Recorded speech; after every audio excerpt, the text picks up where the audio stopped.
Actually, wait, I'm standing in for Randy Vaughn. My name is Paul Vixie. Randy can't be here for family reasons, and he knew I was here and that I have kicked Gotti while he was at the microphone before, and that I would be okay for substituting for him on this talk. Many of you know Gotti Evron. He's working on downloading presentations because my laptop decided that this projector was evil in some way. So, oh, we've already got a hand up. What exactly qualifies you to give a talk on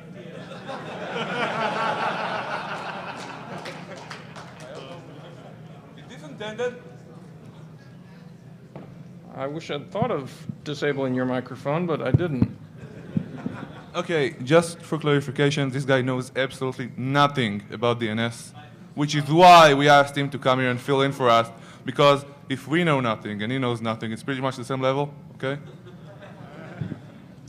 I'm not going to go over my whole bio, but what it says in the book is that I will go over his bio. Oh, no, shut up. You got work to do. Paul Vixie, to make a long story short, either...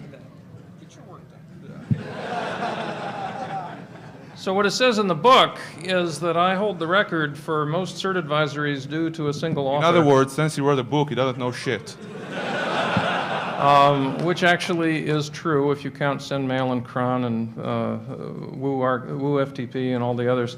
I did stop writing code, started writing paychecks instead, so I now sort of don't wear a suit anymore, but I do just management rather than programming, and you should all be thankful for that. In any case, during the years I wrote a lot of code, I also got to know a lot of DNS operators, and so they still call me when they have trouble. I like to track attacks. Sometimes I will ask someone or invite someone to be hosted inside of ISC so that when they are attacked, I'll be in a better position to help track that attack. That's not what happened here, but on with the actual topic, which Gotti will eventually get slides for. DNS amplification is a little bit like the old ping flood, where you spoof the source address of your victim and you send it toward some middle box, some reflector who just sees that as a normal ICMP query or DNS query, whatever it happens to be, and responds to it. Of course, the attractive part of this, there are two attractions to doing a reflector attack when you want to ping bomb somebody. One is that the traffic that is hitting the victim is not coming from the attacker, and so it's a little bit harder to track down. They can't come immediately back to you and say, aha, I see that you're sending me, the gigabits worth of traffic, and I see your IP address in the trace route, and so I'm going to come after you with guns or lawyers or whatever it is. Instead, the victim has to go through a large number of these middle boxes and see if they can get trace routes done from there. But the trace route won't help because the source address was spoofed at the time it reached there. I do have a USB dongle. I'll talk while you copy. Yes, you copy, I'll talk. That will work. Hi. So basically what happened is that we have the presentations, but Paul's laptop was supposed to be connected. And, well, that's a story, basically. So right now, Paul is skillfully moving over his mouse pad and trying to mount the USB drive, the dongle, okay? And now that he's done that, he's moving the window around very skillfully. What?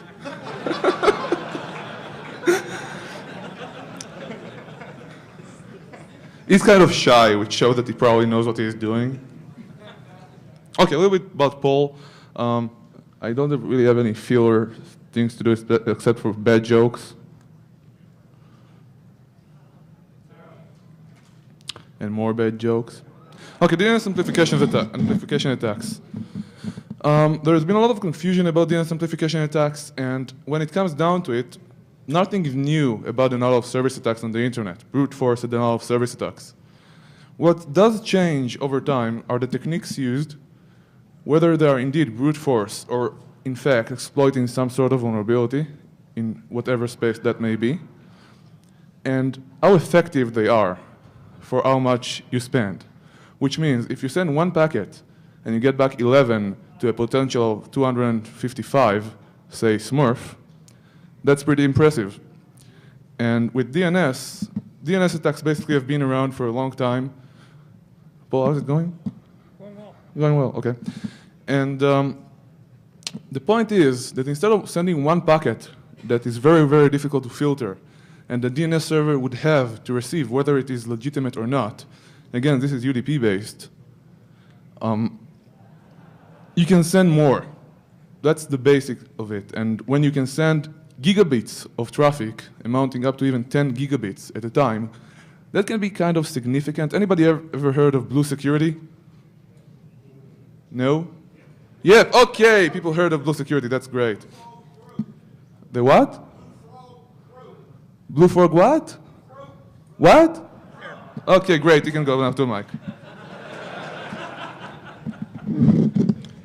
All right, as Scotty was trying to say before his Very skillfully.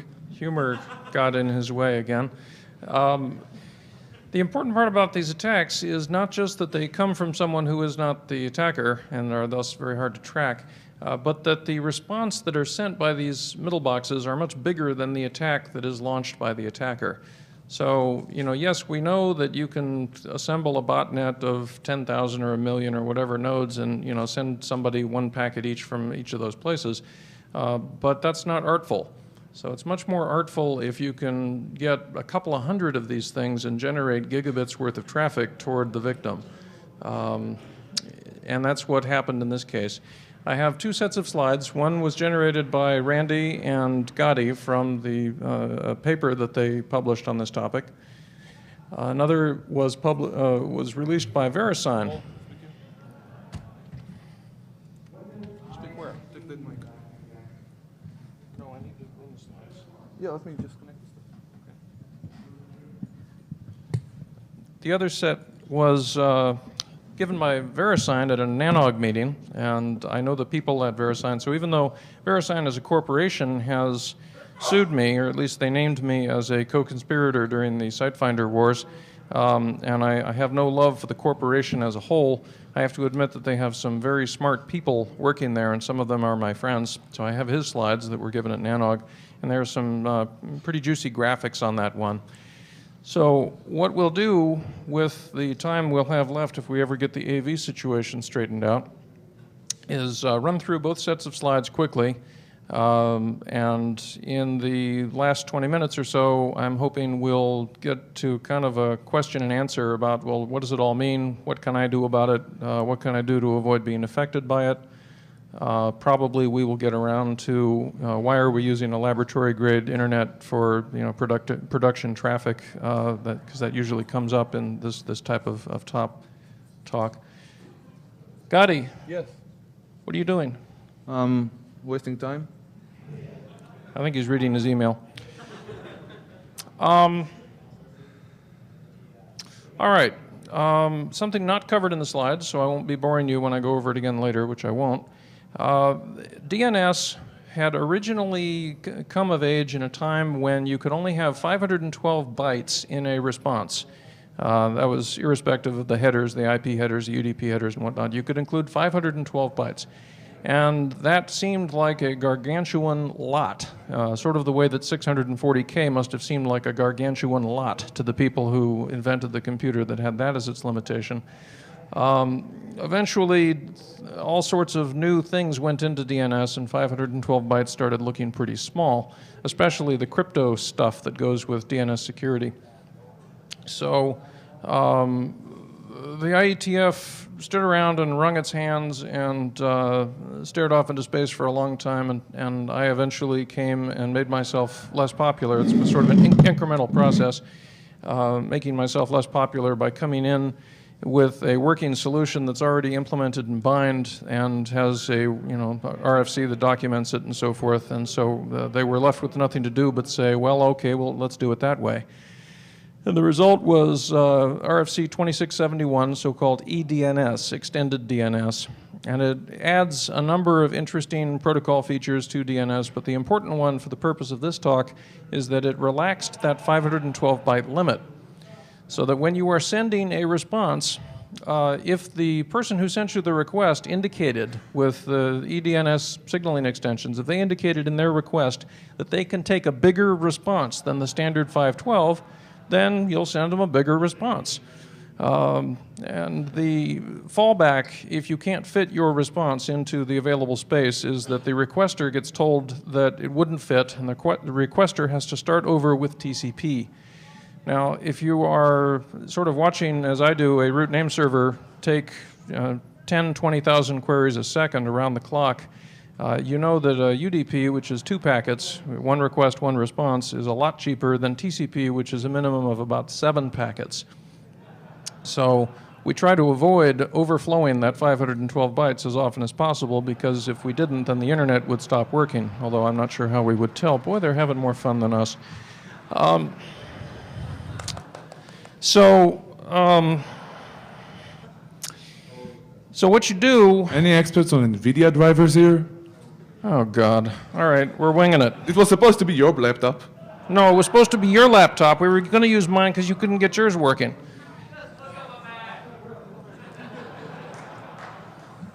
I agree. Let's hook up a Mac. I've got it right here on a USB dongle. Want to fix it? Somebody bring a Mac up here. No, it's cool. We'll get it. I doubt it. That's not a Mac. That is a Mac.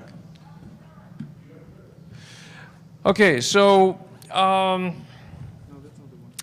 naturally, when you want to attack, if you want the middle box response, the actual attacked flow, to be bigger than the triggering flow that you're sending from your little botnet, you need amplification.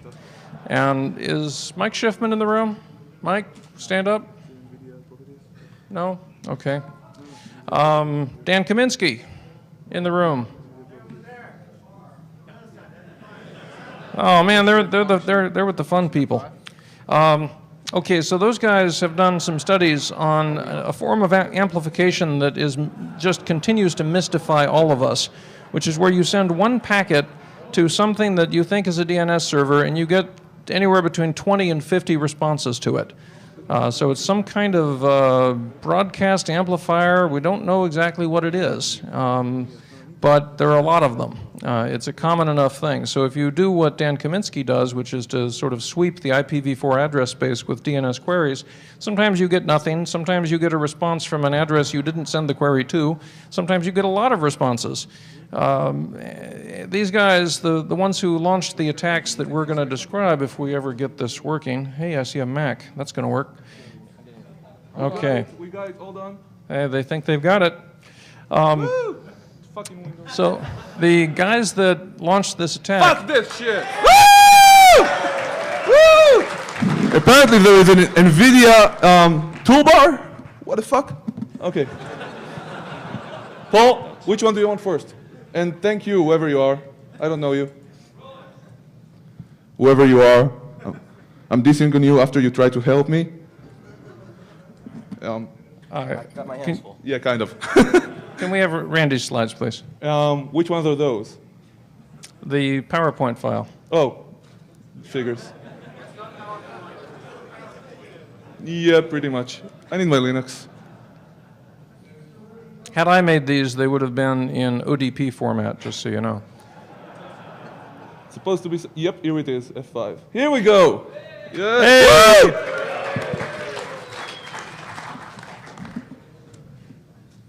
Can you hear me now? Okay.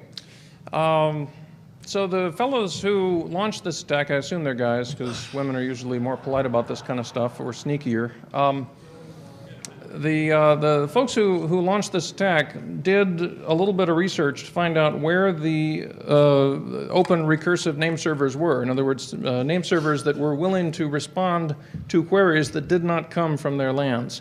So they either got a hold of Dan Kaminsky's data set, or they just did what everybody else does, which is to add to the cosmic background radiation on the internet and send a packet to every possible address and see what answers. Anyway, they had an idea of where they could send this stuff, but they didn't use it. At least in the attack that we heard about through VeriSign, it did not get used that way. What they did instead was they let their bots send their DNS traffic to whatever was the victim PC's normal name server. And what we discovered by analyzing the attack is that those name servers are willing to believe spoofed traffic that comes from within their own ISPs. It is a mystery to me how the internet works at all, but I guess I've said that before. So, on with Randy Vaughn and Gadi Evron's slides quickly, and then we'll get on to VeriSign's slides, and then we'll get on to what I hope will be the real meat of this, which is Q&A. Okay, you're wondering, what is all that crap? Okay, the thing at the far right, although you can't read it, is TXT. These are queries for text records. Actually, these are responses about text records.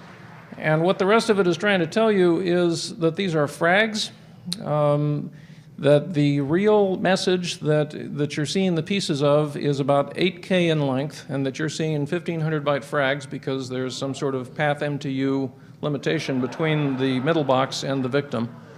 One of the ways that this is sometimes mitigated is by turning off the reception of fragments, UDP fragments, but there isn't enough information in the headers of a fragment, because the UDP header is only in the first frag, so there are certain things you can't do. You end up eating the bandwidth for everything after, I don't know, it's hard to mitigate this. I guess I'm getting ahead of myself. Since you can't read this, we'll move on. Here's what they look like up close. You can see that Randy is a gentleman. He didn't want the /24 that this had come through to be visible, so you can see that the last octets were .37 and .46. But really, you're just seeing something that came from port 53, which is a name server, and a destination port, in this case 31,000 and some, which was random address chosen for a client context. And it's saying, okay, it's a DNS truncation event. What a shock, because somebody tried to send an 8K UDP mobigram down a channel that didn't have it, and this is only a small part of it the packet capture utility could get to. More of the same. More of the same. I guess Randy likes hex more than I do. So, that RFC number is wrong. We revved it. It's 2845 now, not 2671. What's going on here is sort of, oh God. All right, here we go. There's a mixture of NX domains. There are TXTs. There's a certain number of any queries. Most of the queries were for type any.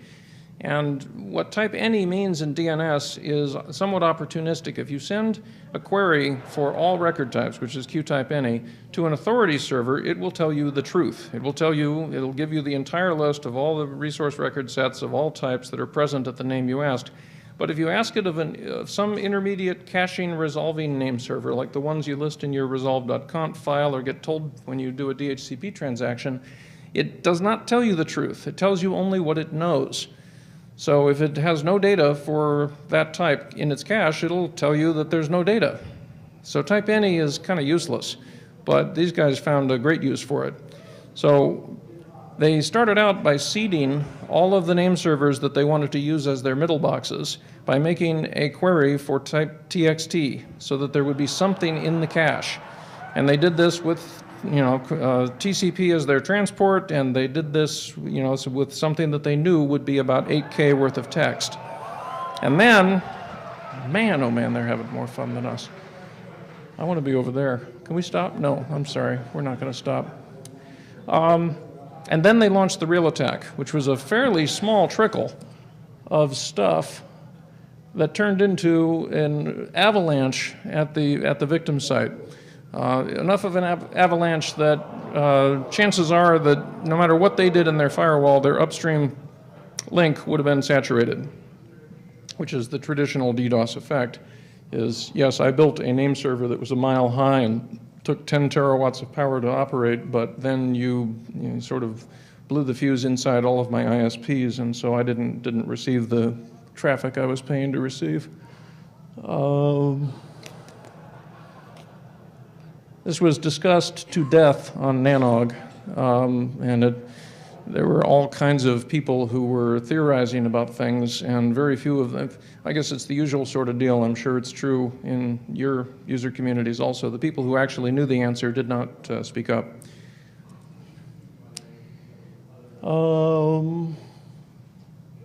So what the amplification looked like is a whole bunch of maybe 20-byte packets got sent in, and a whole bunch of 8K mobigrams came out. And when all was said and done, it was a 63-to-1 amplification factor, which, if you think about the bad old days of Smurf amplifiers, 63-to-1 is damn good. The estimates are, and we'll get to this in the VeriSign slides, estimates are that it only takes a couple hundred bots to generate a couple gig of traffic if you do it this way. Here's where we're starting to talk about the duplicates. Definitely get your hands on Mike Schiffman and Dan Kaminsky and make them tell you about their 580,000 estimate. My estimate is different. Actually, I spoke with Dan, and he promised to get me better results. It means much higher, because this was written before he finalized his research, and we never got done with that. So, well, then, like I said, get your hands on Dan Kaminsky, make him tell you about this 580,000 number, because it's either far too high or far too low, depending on how you look at it. There are some documents that explain what needs to be done, and here's where we get to the tricky part. What needs to be done is not going to be done by the victims, and it's not going to be done by the middle boxes, and it's not going to be done by the attackers. And so what needs to be done isn't going to be done, but I'll tell you what it is anyway. The first thing is that these recursive name servers have got to get some ACLs. There's no reason for me, if I am on a LAN somewhere and I'm listed in the resolve.conf of hosts on that LAN, for me to be willing to accept source IP addresses that did not originate on that LAN. If they did, then chances are they are either never really were there, they're spoofed, or they got there by mistake. And in any case, answering those queries would be a mistake. But that's the default. That's what we all do. And the reason that we do it is that those jackasses at ISC made that the default in the bind. So, who is that at ISC again? I recommend that we all sort of let those ISC weasels know that they should set up the default ACL. What is the name of the guy in charge of the ISC? Is it Randy Vaughn? Yeah, Randy Vaughn. Send mail to Randy Vaughn and tell him that you want the bind default changed. More seriously, we did change it, and in bind 9.4, the default will be that if you get a query from something that isn't on your local LAN, it will be dropped. And we expect that to make the phone ring off the hook with people who say they liked it better the other way, because now everything else that comes to a name server from that campus will not work by default. And we expect that the usual thing people will do when it doesn't work is they'll put in an ACL that says allow anything, because they don't want to be bothered with having to add their LANs one by one. But I am hoping that that's the minority, and that eventually we'll see enough upgrades that things will get better. Now, bind, of course, is not the only name server under the sun. There are plenty of others. We have gotten in touch with Microsoft, tried to get them to change their default. But ultimately, the people who need to make this change have no incentive to do it, right? They were receiving a very small trickle of packets, and they were sending a very small trickle of packets, you know, on the order of tens or hundreds of kilobits. They never noticed that they were helping to firebomb some poor victim somewhere with traffic that they could not mitigate. And so we're essentially going back to the sort of the spammers paradox of trying to get the people who are not being hurt by it, by the fact that they're open relays in that case, to make a configuration change that was going to increase their costs across the board. But that's what you have to do. So I'm hoping that as you go through life and you find name servers, you'll start asking the operators of those name servers, what's the ACL on that? Because perhaps if they learn that they will be annoyed to death and pecked to death by ducks, they'll decide that that's a higher pain threshold than making the config change. The other thing that needs to be done by people who will not do it is so-called BCP 38. Paul Ferguson wrote this, Paul Ferguson and another guy, Dan Cini. Yeah. it says that if you're an ISP and your customer tries to spoof their source, you should drop that traffic as early as possible, and you should not fling it out into the global internet. Now, I can tell you, okay, yeah. Thank you for your applause, but you might hold that for a moment. I think that Sini and Fergie wrote a great document, but there was no incentive for the ISPs to do that because, again, the traffic that was being spoofed was only leaving their network. It was not going to be hitting anybody inside their network. What you're doing, you're going to these people with an economics proposition that is exactly backward. Would you please spend money to keep your competitor from having to spend money? You know, we want you to invest so your competitor can become more profitable. So they hate that, and they laughed us out of the room. And so it's a great document, but it has not been widely deployed. I know there are some examples. Somebody told me that Internet was starting to really lock this down, and if so, God love them. But most people don't do this, even though it's a one-line config change on all of the routers made since 2000. And for reference, I'll just tell you, that means that a mom-and-pop ISP who is buying junk off of eBay that they cannot afford support contracts for, and they're buying extra copies of that junk so they can maintain their own spares, is getting hardware that is capable of doing this. Okay, that's how long it has been the current hardware state of the art. But you will still find that inside of MCI, which I think is the new name for WorldCom, which is the new name for UUNet, which I don't know exactly how many other networks are in there, this is not the default. They're a telco. They have a lot of knuckle-dragging union technicians that they would have to upgrade in order to get this done. That's the expensive part. Actually, I just learned something last year. I'm actually pretty offended by this, but what hey. Do you know what's the name of NOC engineers? Reboot monkeys. Reboot monkeys, okay. That's not funny, that's kind of offensive. Monkeys? What? Most of the problems are solved by a reboot, and somebody calls them, hey, can you reboot machine A, X, B, C? Sure, thanks. And you're lucky if they reboot the right one. So anyway, what we need is for ISPs to stop allowing these spoofed sources to come from inside their networks, and then we need name server operators to put in some ACLs. Neither one is going to benefit from their increased costs, but we as victims would benefit from being attacked less often, and that's the way the internet is. I'm going to switch to VeriSign slides, which are glitzier by far. Gotti wants to say a few words. Wow, when you say it that way. The interesting thing here, yes, it's a denial of service attack, a distributed denial of service attack. Yes, it is very impressive. Yes, it has taken down networks, significant networks. But you should really concentrate on what Paul just said. On the one hand, to make this attack work, you need to maliciously put some sort of TXT record, a SOAR record in this case, over at some sort of server you hacked into or put in place ahead of schedule. Okay, thanks. And View Zoom? Control L, thank you very much. I do not use Windows as my usual thing, and Hebrew is not my usual keyboard either. Isn't it everybody's? Actually, I have a problem with that. I can type blind in English when I type in Hebrew, I have a ton of typos. Never happens. But I still have the stickers on the thingies. Anyway, that's the one end of it. So basically, the attack on you is happening maliciously and not just by some bots pulling out data. And the other part of it is, imagine you live in New York, okay? And the crime that hurts you is committed on some other block in the city, across the city, okay?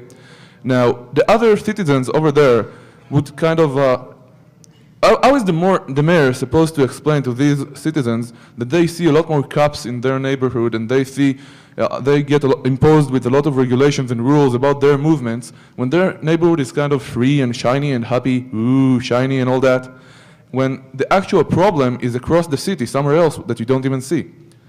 So that's basically the point is the internet has become a huge, what do people like saying?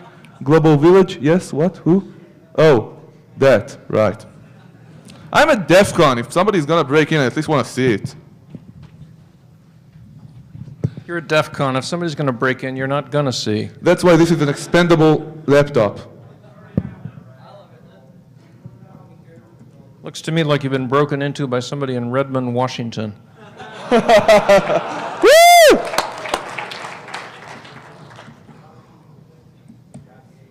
Okay.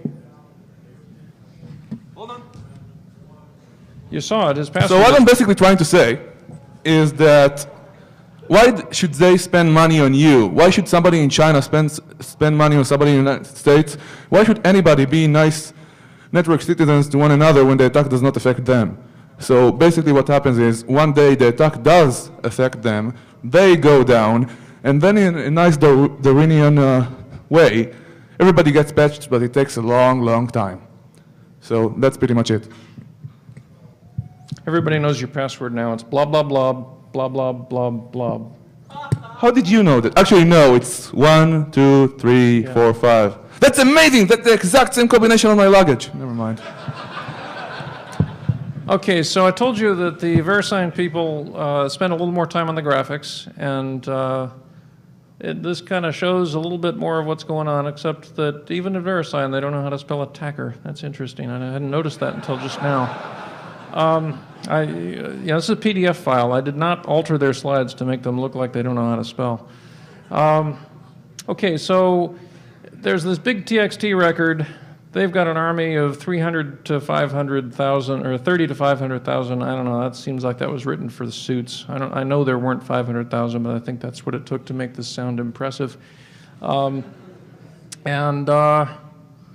get this. In this case, the DNS server that had the TXT record, the authority server, had itself been captured, right? So this was somebody's zone somewhere that got broken into, and the attacker put an 8K text record in there for the purpose of then seeding all of the middle box name servers so that they could then amplify the attack. And this is sort of part of the tried and true philosophy of don't put this, don't buy that with your own credit card.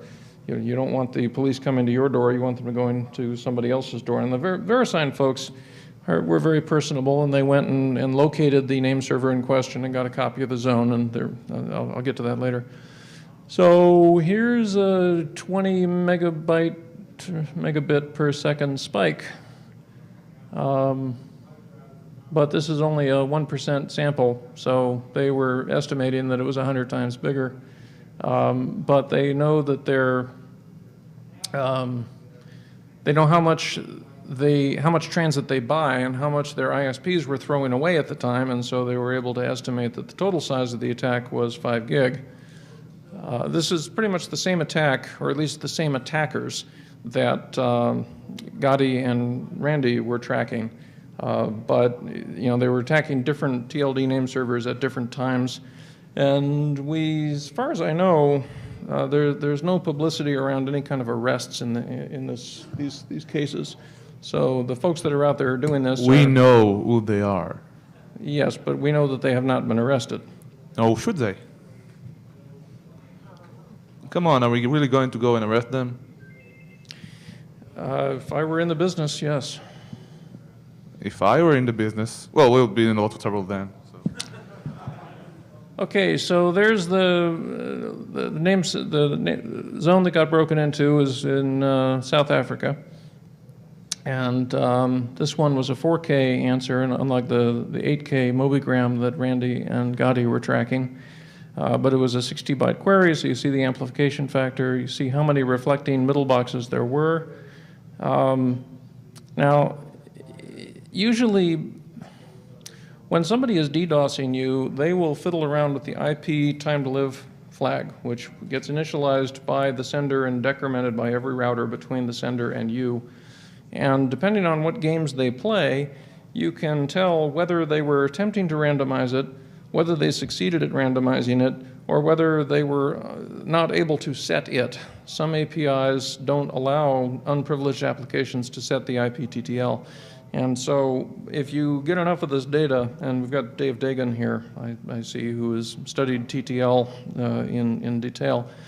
So if there's Q&A on this, then we've got the expert.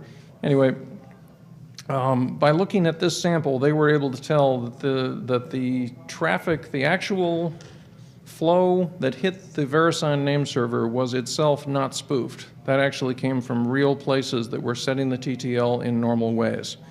And proving that it isn't spoofed is one of those expert things. You can ask Dagan. Sequential IP addresses? Yeah, so in other words, they found these name servers with a sequential scan, similar to what Mr. Kaminsky does. And VeriSign and a lot of other people went and looked at the sources of these and said, well, gee, they were sending me these big mobigrams. Does that mean they're open recursive name servers? Can I do a dig against them for data that is not local to them? And sure enough, yes. And then we started to notice the true scope of the problem. Okay. Yeah. We don't care about this.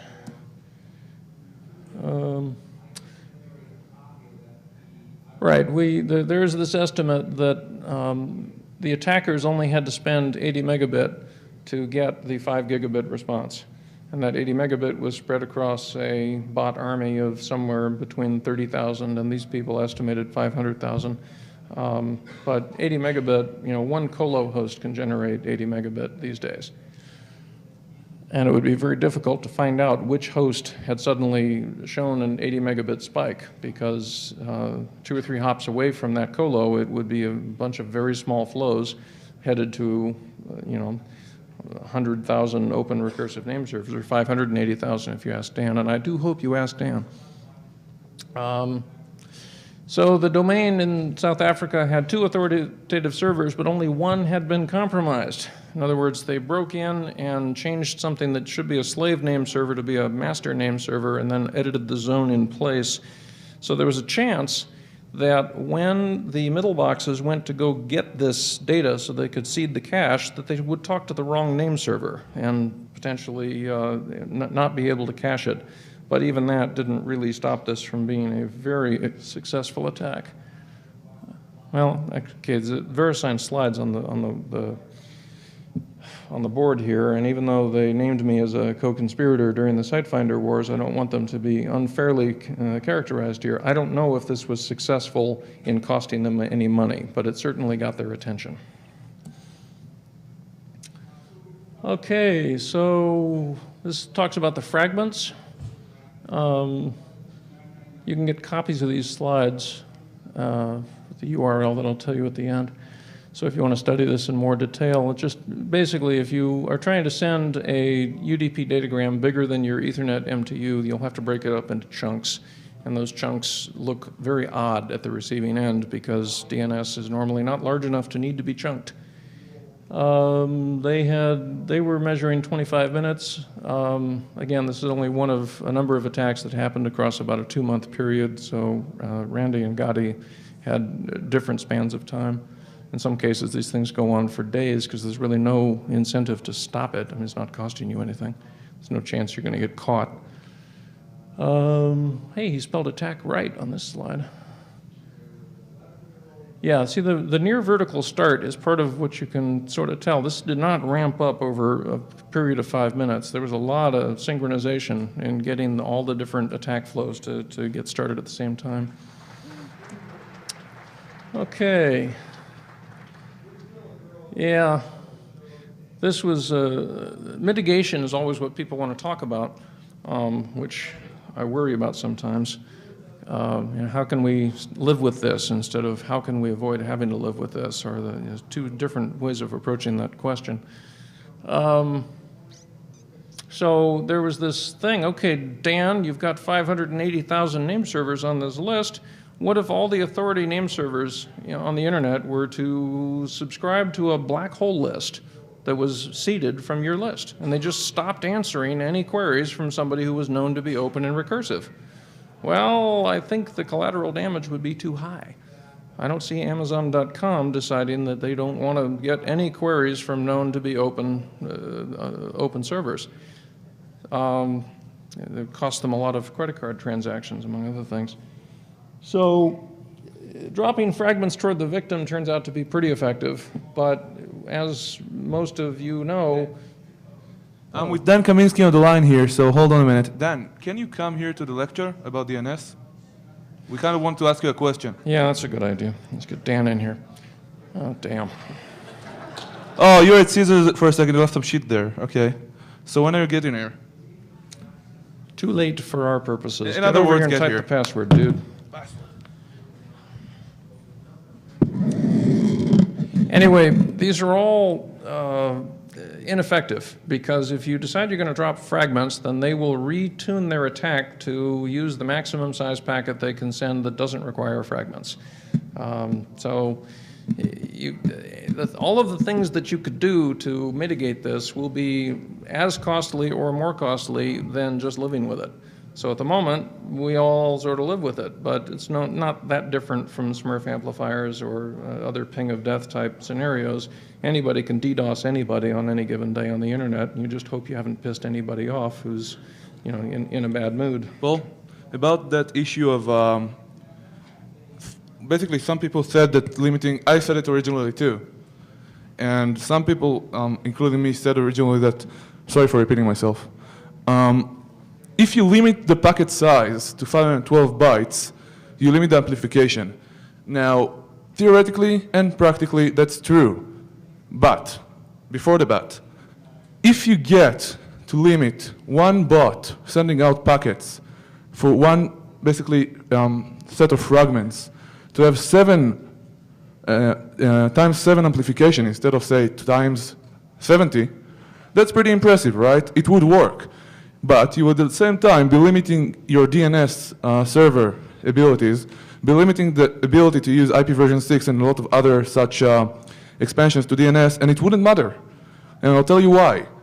This attack is built in a way, much like in any security system, in any way, at any stage of the links of how this attack works, from how many bots are sending the packets, to how many open recursive servers you are using, the bots are connecting to, and so on, you can use more bots, you can send more packets, you can connect to more open name servers and cause the amplification to be just as large, if not larger.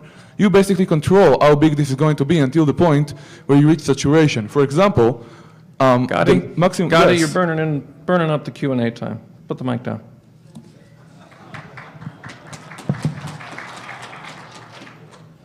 Here's another long list of things that could be done but would hurt a lot and give very little benefit. You know, none of these will make the attack unattractive. So it's just, these are speaking points to suits. This is, God, this, you got to really study these slides and hear them, hear the guy who made them tell you what they all mean. I've pretty much... Well, let's move on to the Q&A because we have about 10 minutes. Yeah, I think we're going to do that. This is the slide I wanted to stop on here. So, we have microphones, please use them. Someone?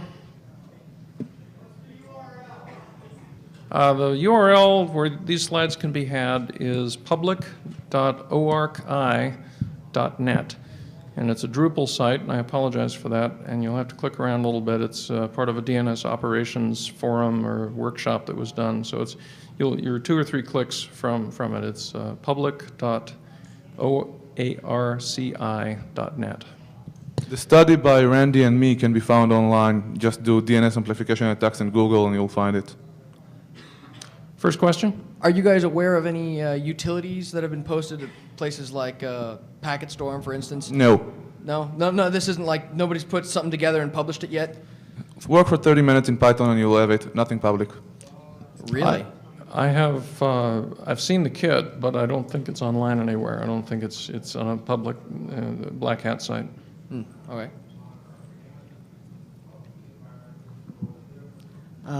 Gowdy mentioned earlier that you'd need to, for the text record attack, go and put maliciously something into text records.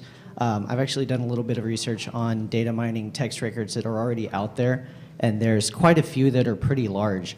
I found ASCII armored encryption keys. I found large shell scripts, and even one had a very large chunk of the Book of Revelation, which would be great for a DDoS attack because then you'd have the 4 horsemen of the apocalypse clogging up your series of tubes, and it'd be great. So you might not necessarily need to maliciously put something out there, just find something and use it. Yes, but, oh, sorry, go ahead. That is absolutely true. You don't need to capture anybody's name server. You can use normal traffic. You can just, the response that you'll get from www.microsoft.com is large enough to hurt a lot. And as soon as we get DNS security really underway and we have these big crypto blobs attached to every RR set on the internet, then once again, the ease with which you can generate a gigantic response coming out of somebody else's name server will just keep on coming. Absolutely.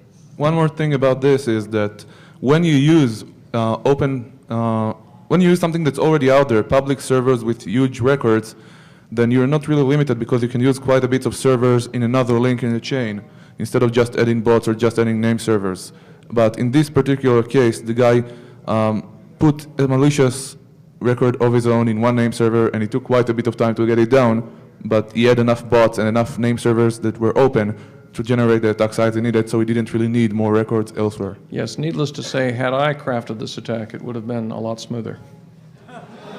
You sound like a virus writer. Actually, you sound like an antivirus guy. I'm sorry, my mistake. Slip of the tongue. Question to Paul. What is the normal behavior for the properly configured public name server when it receives the query, the request for the an object in the zone is not authoritative for, and from the LAN that it's not supposed to answer recursive queries for? Is it still responding something, or is it just dropping this request and keeping it silence? I don't think you meant to, but you asked 3 different questions. Okay. So if someone asks you a question and they are not in your ACL, then you could, I suppose, answer with refused. There's an opcode out there called refused.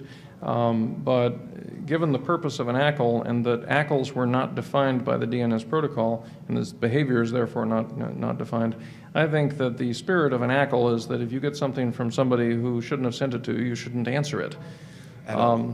If you're an authoritative name server, let's say for example.com, and somebody sends you a query for foo.net, most name servers, and again, I blame those evil bastards at ISC, most name servers will give you a root referral. That's what I was referring to. Still a lot of data.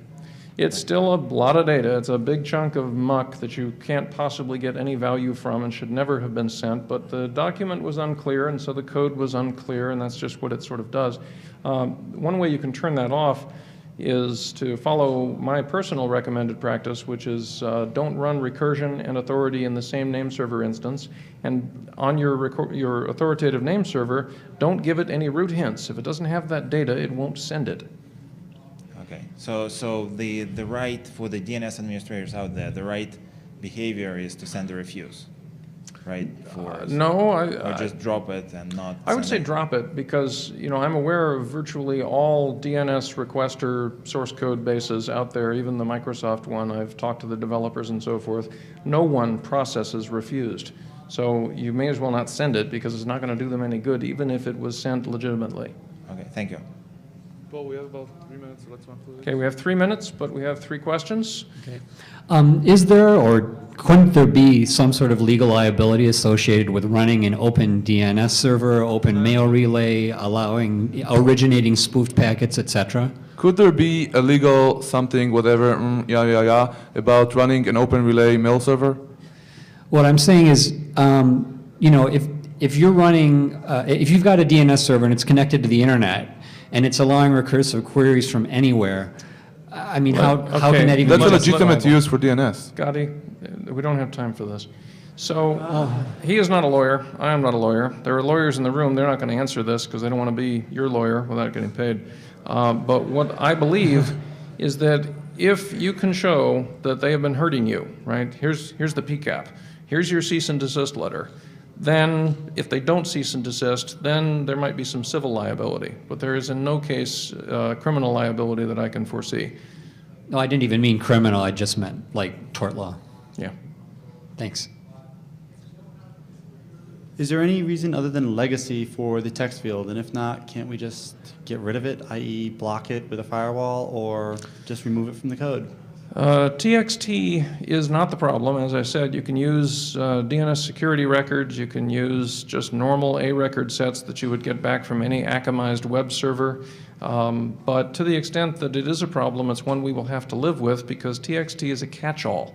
It is, for example, being used by the SPF people to contain all of the mail server sort of ACLs that they want to do about what mail servers are able to send mail from a given domain name. So we're stuck with it, but it's not the problem, so it's not bad that we're stuck with it. So from everything I've heard so far, the possible solution here is ACLs, or at least that's been your suggestion. But that's not going to scale when you're using valid, SPF, DNS, et cetera. When you're not pre-posting or you're not doing recursive DNS. If we actually implement ACLs as you're suggesting, then that's not going to scale because, as you said, they're going to change the attack. As such, don't you think the problem is actually the fact that you can spoof the packet in the first place? So wouldn't you say that the problem's in UDP and not in DNS? Certainly. Why are we using this laboratory-grade toy for production use? That's an excellent question. And with that, I'll turn it over to a 10-minute break, and then Gotti will be back here by himself talking about other DNS-related stuff. Thank you.